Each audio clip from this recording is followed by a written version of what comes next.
श्री गणेशाय नमः। प्रिय बंधुओं, गंगा जी वैसे तो सभी जगह पर मोक्षदायिनी है। गंगा मैया स्नान करने से, दर्शन करने से और जलपान करने से प्रत्येक प्राणी को मोक्ष दे देती हैं।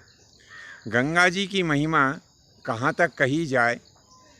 यदि कोई व्यक्ति गंगा जी का जल भरकर, जिसे हम झारी कहते हैं, तो झारी में जल भरकर विश्व के किसी भी कोने में ले जाए और वह विश्व के किसी भी कोने में स्थित कोई भी प्राणी यदि गंगा जी के उस जल का पान करता है, गंगा जी के उस जल से स्नान करता है या गंगा जी के उस जल से अपने पितरों का तर्पण करता है, तो निश्चय ही उस प्राणी के पितरों की भी मुक्ति हो जाती है और वह जलपान करने वाले प्राणी की भी मुक्ति हो जाती है और उसमें स्नान करने वाले प्राणी की भी मुक्ति हो जाती है।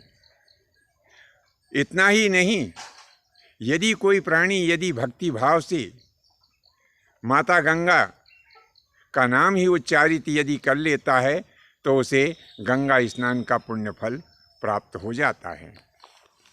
तो इस प्रकार से हम गंगा मैया के किसी भी घाट पे स्नान करें और कभी भी स्नान करें, जब हम गंगा जी में स्नान करते हैं तो माता गंगा की कृपा से हमें मोक्ष की प्राप्ति हो जाती है।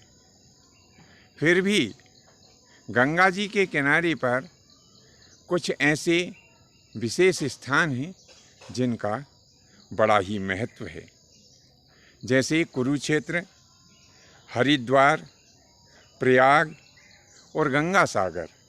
इन स्थानों में किया गया स्नान हजारों गुना पुण्य फल देने वाला होता है। और यदि विशेषकर कोई पर्व आ जाए तो जब हम पर्वों में जाकर इन स्थानों पर स्नान करते हैं तो उसका पुण्य फल करोड़ों गुना हो जाता है। तो बंधुओं, अपने जीवन में कम से कम प्रत्येक प्राणी को एक बार गंगा जी का स्नान अवश्य ही करना चाहिए।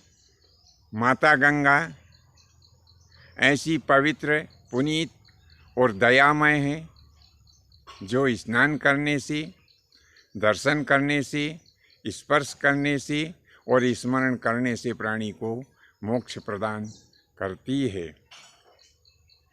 आपको हमारा यह भाग कैसे लगा नीचे कमेंट्स बॉक्स में अवश्य लिखिए। जय माता की, जय परशुराम जी की।